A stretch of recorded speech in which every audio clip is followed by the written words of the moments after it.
En esta semana, en un reconocido portal de noticias de nuestra zona, podía leerse una información llamativa relacionada con la proximidad de este Domingo de Ramos y de la Semana Santa.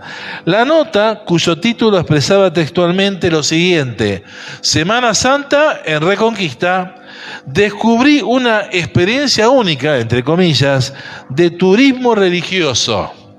Inscribite ahora, ¿no? Y bueno, me llamó la atención, turismo religioso.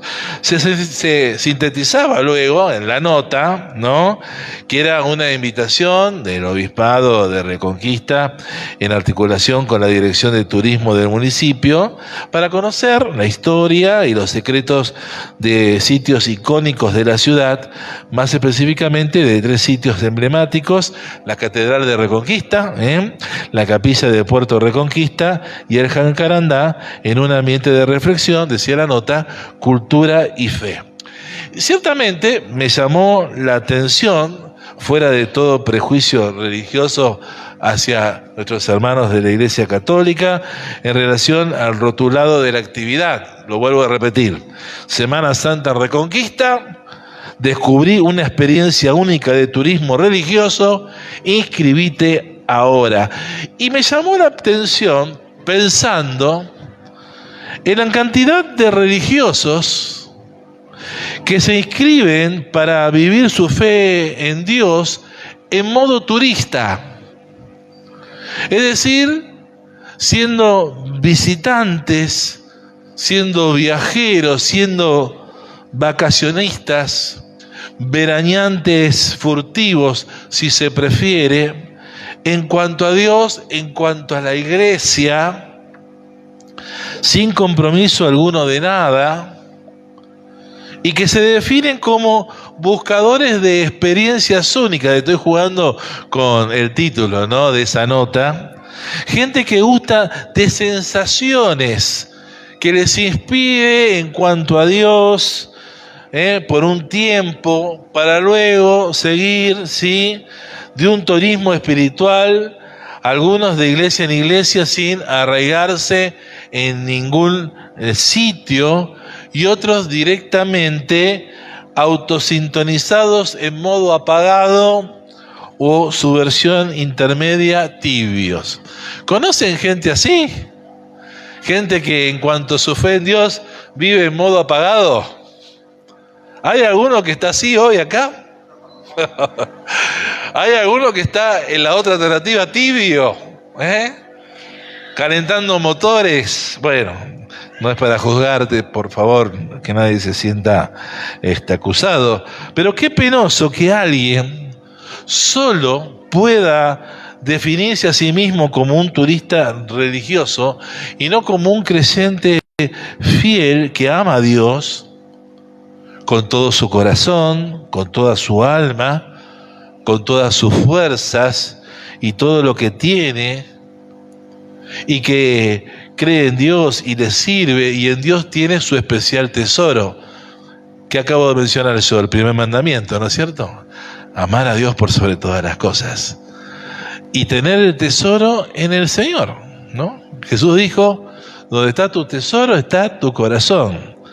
¿Está tu corazón con Dios o dónde está? Mirá a alguno y preguntale, ¿dónde está tu tesoro?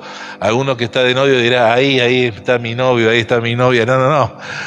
O alguno que está muy enamorado dirá: acá está al lado mío. Pero en realidad creo que todos tenemos que tener a Dios como tesoro en nuestras vidas. Que Jesús, nuestro Señor, padeció hace 2000 años el fervor efímero de turistas religiosos en su entrada triunfal a Jerusalén, un día como hoy, Domingo de Ramos. Gente que día después le crucificaron con desprecio y con maldad. En mi mensaje de esta noche consideraremos lo que aconteció aquel día, aquel Domingo de Ramos, y ministraré a ustedes, con la ayuda del Señor, el llamado de Dios a no ser turistas religiosos, sino a ser hijos, sino a ser hijas de Él. Vamos a ver que hay una gran diferencia.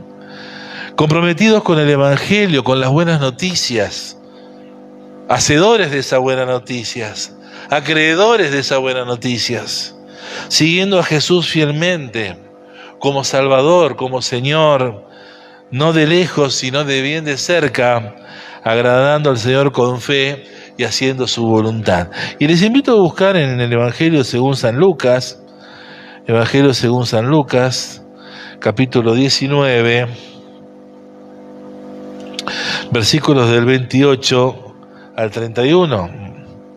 San Lucas capítulo 19, versículos del 28 al 31.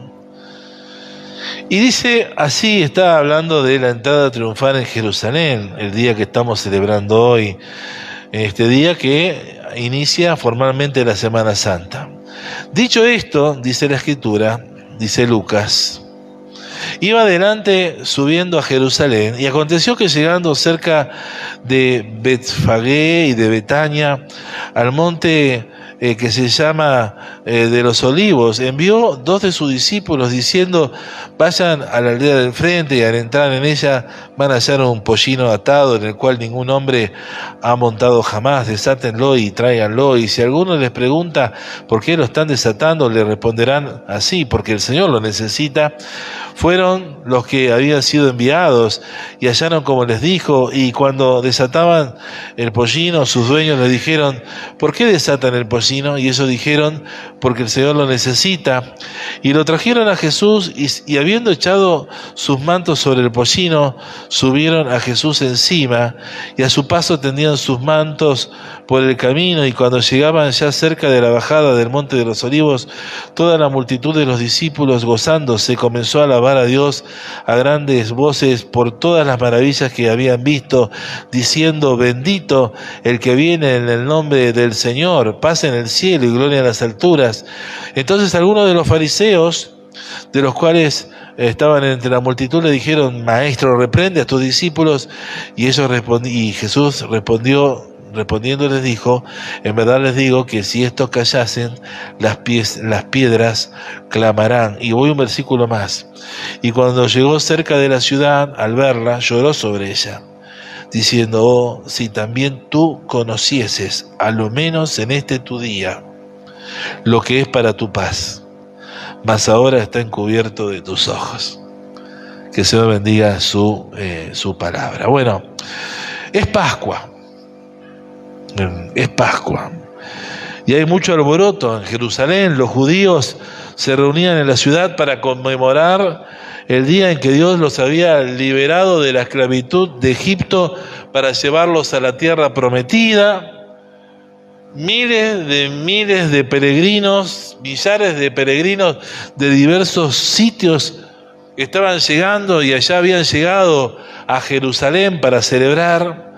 Habida cuenta de la importancia de este día cultural y para vigilar y posiblemente extinguir cualquier levantamiento contra Roma, Poncio Pilato, gobernador romano, había venido también a Jerusalén desde su cuartel general en Cesarea de Filipo, y no lo hizo a pie, sino lo hizo a caballo, rodeado de un pelotón de soldados armados que lo secundaban, haciendo ostensión de su poder y autoridad, vestido de su armadura y su capa roja, con su casco y su espada, señales todas de su importancia y primacía.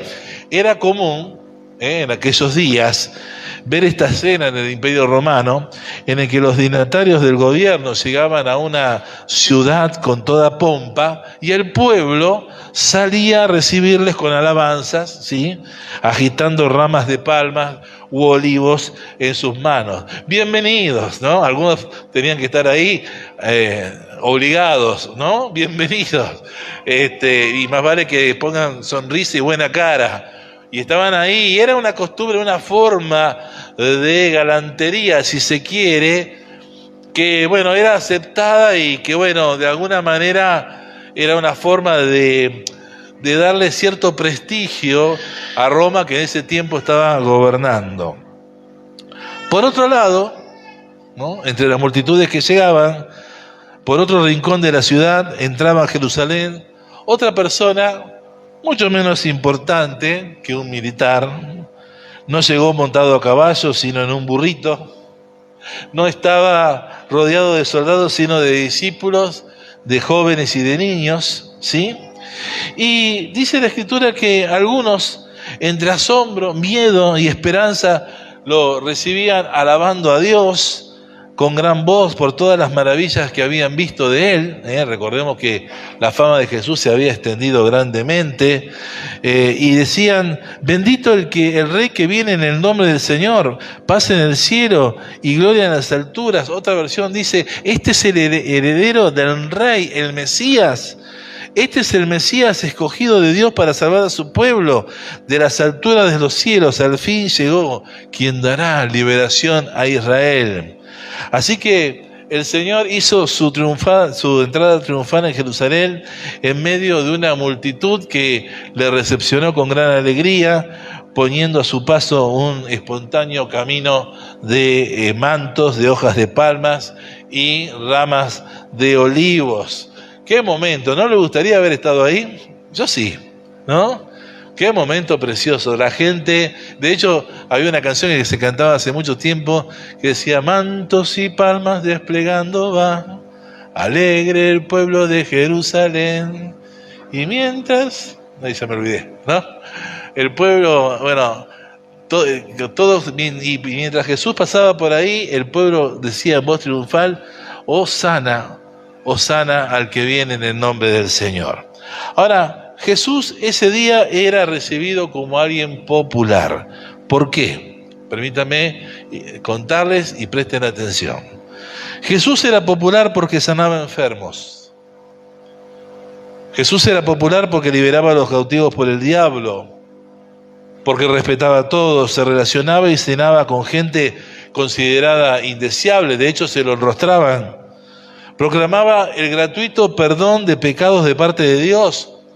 Su mensaje era fresco, directo al corazón, con una autoridad y una sabiduría movilizante.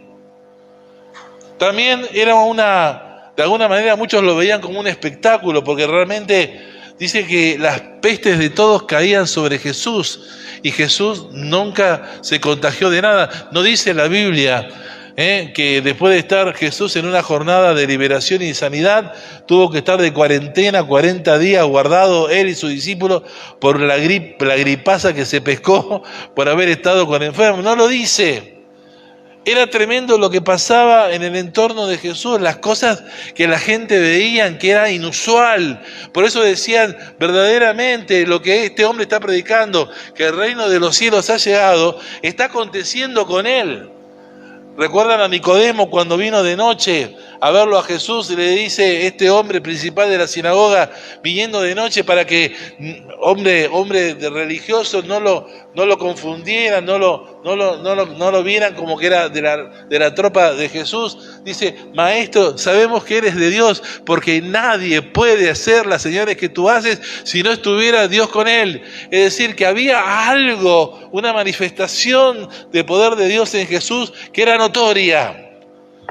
Y esto fue lo que hacía que Jesús fuera popular. Además de esto, algo interesante, ¿no? Jesús era popular porque era crítico de los hipócritas religiosos y del sacerdocio del templo, que alejaban al pueblo de Dios en vez de atraerlo a él. La pastora Liliana tuvo un hermoso mensaje hace unos días atrás, cuando Jesús entró al templo y volcó la mesa de los cambistas y dijo: basta, mi casa será llamada casa de oración, es casa de oración, y ustedes la han hecho cueva de ladrones, ¿no? Y todos decían: el celo por la casa del Señor lo consume. Así era Jesús, un hombre que se había ganado una popularidad inusual. Para colmo, el mensaje de Jesús consistía en la llegada del reino de los cielos a ellos. Venían de 400 años de silencio profético entre el último profeta que había hablado, te había traído palabra de Dios, así que todo era muy mecánico, todo era muy religioso, muy estructurado. Pero Jesús venía diciendo, el reino de los cielos se había acercado al pueblo, un reino muy diferente al romano, basado en la violencia, el robo, la mentira, el abuso, la violencia, el odio. Pero Jesús predicaba la llegada de un nuevo reino, el de Dios, así con ellos, lleno de verdad, justicia, paz y amor por todos. Por eso, si hasta ahora te ha estado gobernando un reino en tu vida de tinieblas, de maldad, de cosas malas que te han estado aconteciendo, qué bueno hoy que puedas estar acá y puedas saber que el Señor Jesucristo tiene un reino para ofrecerte, un reino donde tu vida puede encontrar bendición y felicidad. A partir de que hagas de Jesucristo el Salvador de tu vida y que lo hagas el Señor, el que gobierna, el que manda, y que comiences a seguir tus pisadas y que te transformes en un cristiano, en un seguidor de Cristo. Cristiano significa pequeño Cristo o aquel que sigue las enseñanzas de Cristo. ¿Cuántos cristianos hay acá? Ay, que eso sonó medio... Amén. Ustedes tendrían que estar diciendo, somos del Señor, pastor, tenga fe, tenga tranquilidad. Pero bueno, yo sé que el día hoy los tiene un poquito mimosos. Pero bueno, la idea es que, bueno, si algo le faltaba a la Pascua, aquel día, era la presencia popular de Jesús, que venía acompañado de los discípulos, y algunos estudiosos dicen que también venía con ellos Lázaro. ¿Se acuerda de Lázaro? Hermano de Marta y María, que en Betania, ¿qué había pasado? Se había enfermado, lo habían mandado a llamar a Jesús, y él llega aparentemente 4 días tarde. 4 días tarde. Marta y María querían ver a Jesús obrando en el poder de la sanidad, pero Jesús llegó a Marta y María para demostrar su poder, para que ellos vieran el poder de la resurrección en él. Y aunque había y muchos conocían a Lázaro y sabían la historia, después de 4 días muerto, hediendo, Jesús corre a la puerta, ¿no? Y manda a llamar a Lázaro, que sale, ¿no? Completamente sano, y comienza, y algo que fue notorio, imagínense en esa época, ¿no? Lázaro volvió a la vida. Pero si yo estuve en el velorio, yo estuve ahí dándole el pésame a las hermanas, ¿cómo que está vivo? Sí, Jesús le abrió el sepulcro, mandó que saliera afuera, y Lázaro, que estaba todo atado, salió así al aire del día, y Jesús dijo, desátenlo y déjenlo ir. Qué lindo es que hoy puedas sentir la misma voz de Jesús sacándote de la tumba, de tus problemas o del lugar donde estás mal, y que puedas oír la voz del Señor diciéndote, es tiempo que te desates, y que permitas que en la iglesia te ayudemos a desatarte. ¿Alguna vez intentaste desatarte solo? Yo soy el menor de 3 hermanos, así que yo era el experimento a veces del juguete de los hermanos mayores. Y un día me acuerdo que me ataron. Y no me dejaron solo. Era a ver si yo me podía desatar solo. No me pude desatar solo. Necesitas al Señor para desatarte de las cosas malas de tu vida, pero también allí la iglesia tiene mucho que ver para ayudarte en esto. La iglesia, idea de Dios. Decí conmigo, iglesia es idea de Dios, y es bueno que puedas estar en ella. Bueno, ahora claro, venía acompañado de Lázaro, venía María Magdalena, estaban toda la gente que Jesús había tocado, los sordos que ahora oían, los ciegos que veían con él, que daban testimonio, él me sanó, este hombre es el Hijo de Dios. Jesús era la figura estelar del momento, propicio para que el turismo religioso de su entorno viviera la experiencia única de estar cerca de un fenómeno y así sacarse una selfie con el rabí que multiplicaba panes y peces, porque eso también había hecho Jesús y ellos lo sabían. Qué lindo sería, ¿no? Comer de arriba todo el tiempo. ¿Cuánto le gustaría eso? Y tener como himno de cabecera ese que dice, no vamos a trabajar, no vamos, estaría lindo, ¿no? Pero bueno, claro, y estaban allí y decían, por favor, quiero sacarme una foto con vos, lo querían tocar, lo querían ver. Sin embargo, dice la Escritura en el Evangelio de Juan, capítulo 2, versículos 23 al 25, que estando Jesús en Jerusalén, en la fiesta de la Pascua, muchos creyeron en él viendo las señales que él hacía. Pero, dice, Jesús mismo no se fiaba de ellos, porque conocía el corazón de todos y no tenía necesidad de que nadie le diese testimonio del hombre, porque él sabía lo que había en el hombre. Es decir, Jesús sabía que en toda esa multitud que le habían recibido triunfar en Jerusalén aquel día, había muchos turistas religiosos que, como los atenienses que va a visitar Pablo tiempo después, ¿se acuerdan en el libro de los Hechos? En ninguna otra cosa se interesaban, sino en oír algo nuevo para sacar su curiosidad y nada, para atender su curiosidad, para saciar su curiosidad y nada más. Y saben, queridos, les hablo a todos ahora, a Jesús no le siguen turistas. A Jesús no le siguen turistas, sino hijos e hijas de Dios, a los cuales su sangre derramada limpió sus pecados y maldades. Hijos e hijas de Dios que voluntariamente siguen sus pisadas, obedeciendo la voz del Señor como dueño de sus vidas. Un día, yo soy de ascendencia gringa y bueno, mi familia católica, y yo tenía la religión de mis padres. Y cuando alguien me preguntaba, ¿vos crees en Dios? Por supuesto, ¿le crees a Dios? A mi manera, ¿no? Pero, ¿tenés una religión? Vos, sí, yo tengo la religión de mi padre. Era la manera de decir, estoy bien, ¿sí? Tengo la religión de mi padre, pero yo no tenía una relación con Dios. Porque Dios no busca religiosos, busca gente que tenga una relación de amor con Él, una intimidad con Él, que puedan descubrir el gran amor que Dios les tiene, el gran perdón que pueden recibir de parte de Dios para vivir una vida realmente renovadas.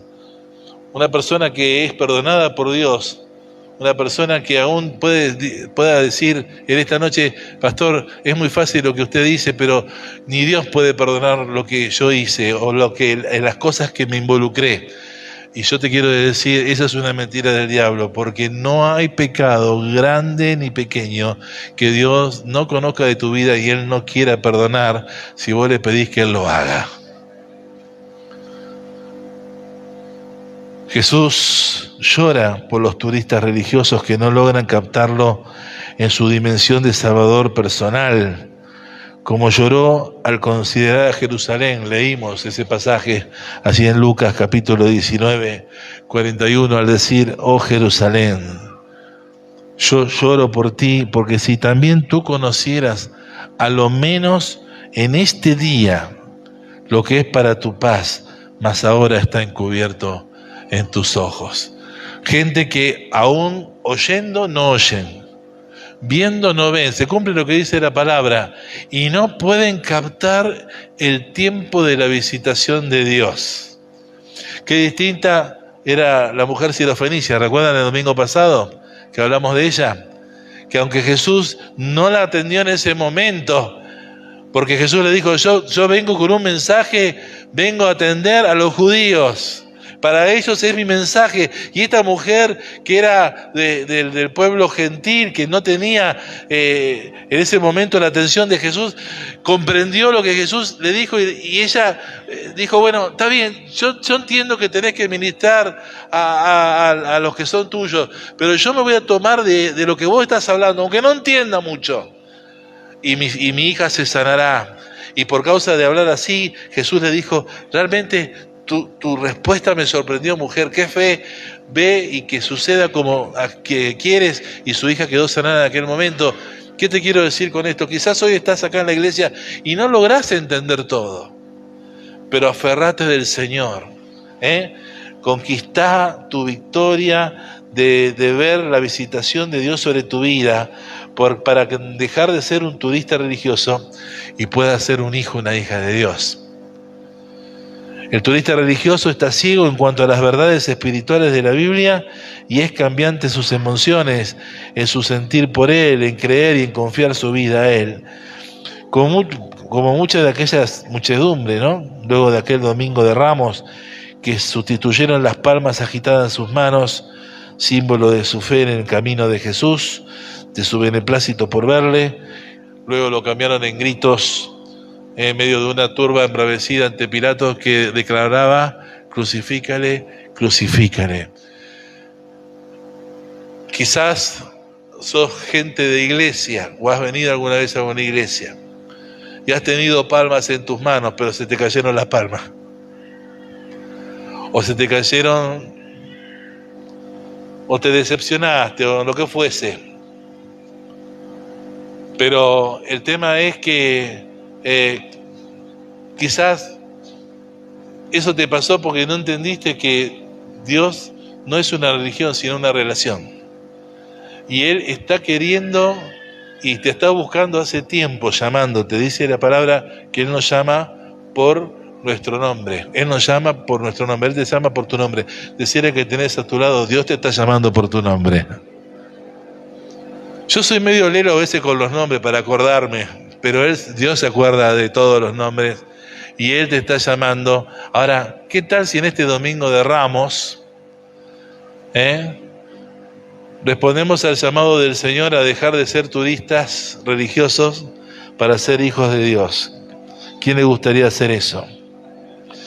Iglesia, vos que hoy estás aquí, quiero preguntarte, ¿no?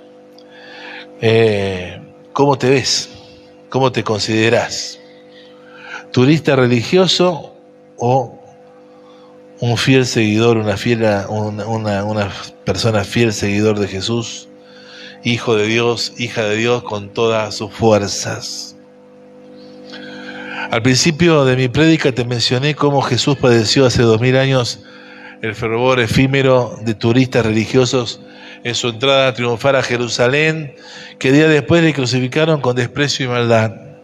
Y dije además que hoy, considerando ese día, ministraría a la iglesia a este llamado, al llamado de Dios a no ser más turistas religiosos, sino hijos e hijas de Él, comprometidos con el Evangelio, siguiendo a Jesús fielmente como Salvador y Señor, no de lejos, sino bien cerca, agradando al Señor con fe y haciendo su voluntad.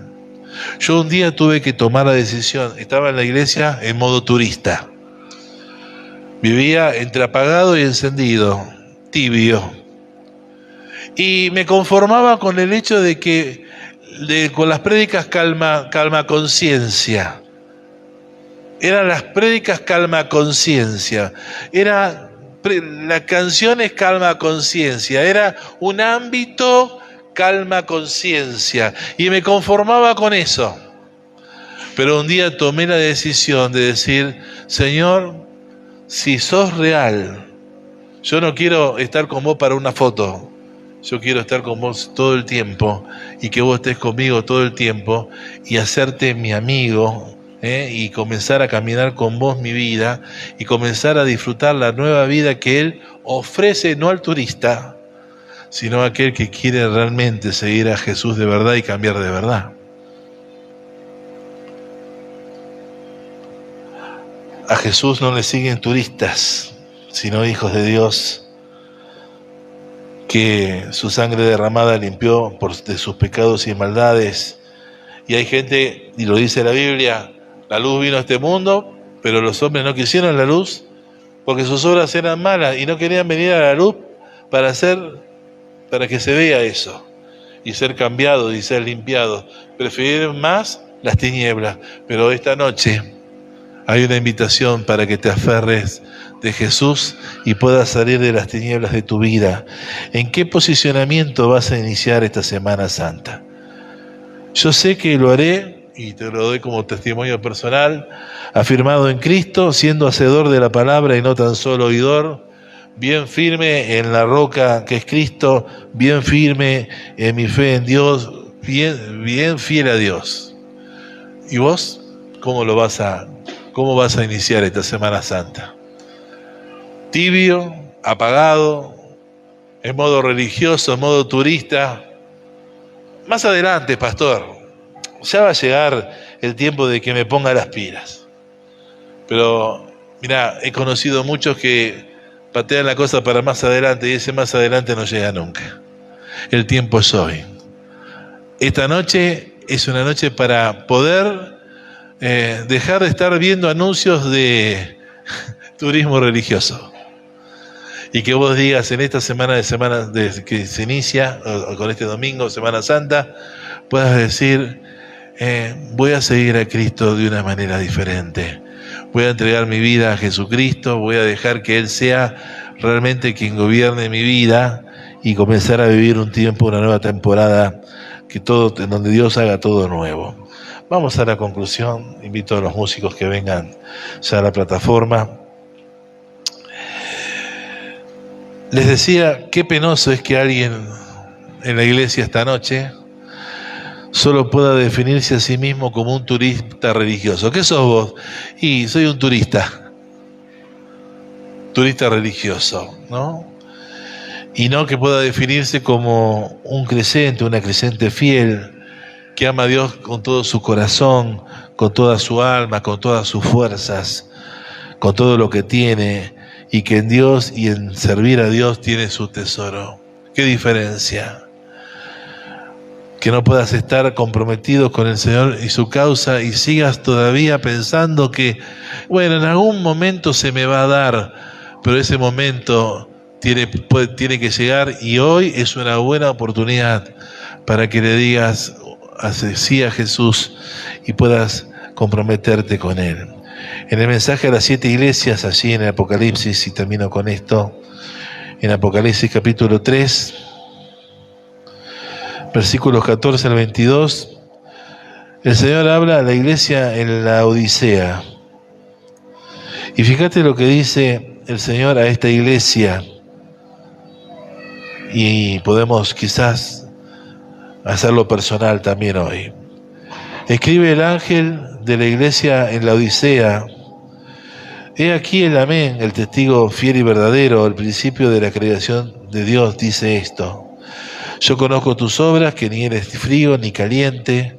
Ojalá fuese frío o caliente, pero por cuanto eres tibio y no frío ni caliente, te vomitaré de mi boca. Porque tú dices, yo soy rico y me he enriquecido y de ninguna cosa tengo necesidad, y no sabes que tú eres un desventurado, miserable, pobre, ciego y desnudo. Por tanto yo te aconsejo que de mí compres oro refinado en fuego para que seas rico, y vestiduras blancas para vestirte, y que no se descubra la vergüenza de tu desnudez, y unge tus ojos con colirio para que veas. Yo reprendo y castigo a todos los que amo. Sé pues celoso y arrepiéntete. He aquí, yo estoy a la puerta y llamo. Si alguno oye mi voz y abre la puerta, entraré a él y cenaré con él y él conmigo. Al que venciere le daré que se siente conmigo en mi trono, así como yo he vencido y me he sentado con mi Padre en su trono. El que tiene oído, oiga lo que el Espíritu dice a las iglesias. Mi querida gente, esta iglesia, si la analizamos, tenía mucho turista religioso en sus filas, gente tibia, oscilando entre frialdad espiritual y fervor por el Señor. Pero la tibieza en la fe jamás agradó ni va a agradar a Dios.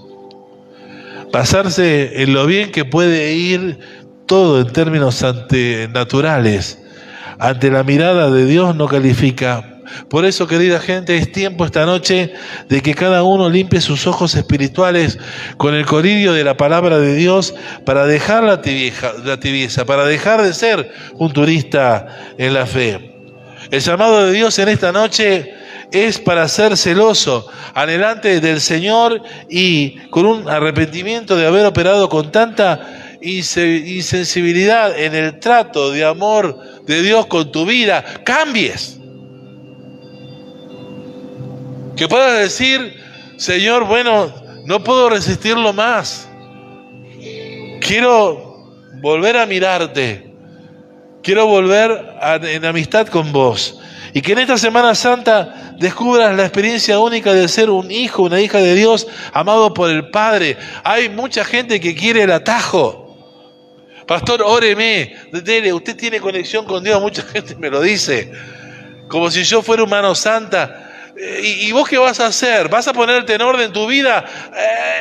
Y no. ¿Vas a cambiar? ¿Vas a dejar de pecar, hacer esto que estás haciendo mal? Y no. Y vas a ponerte en acuerdo con Dios, vas a ponerte nuevamente en los caminos del Señor. Y no. Entonces, ¿cómo querés que Dios bendiga tu desorden? Pero es tiempo. Estás a tiempo todavía de ver cambios, de ver mejoras.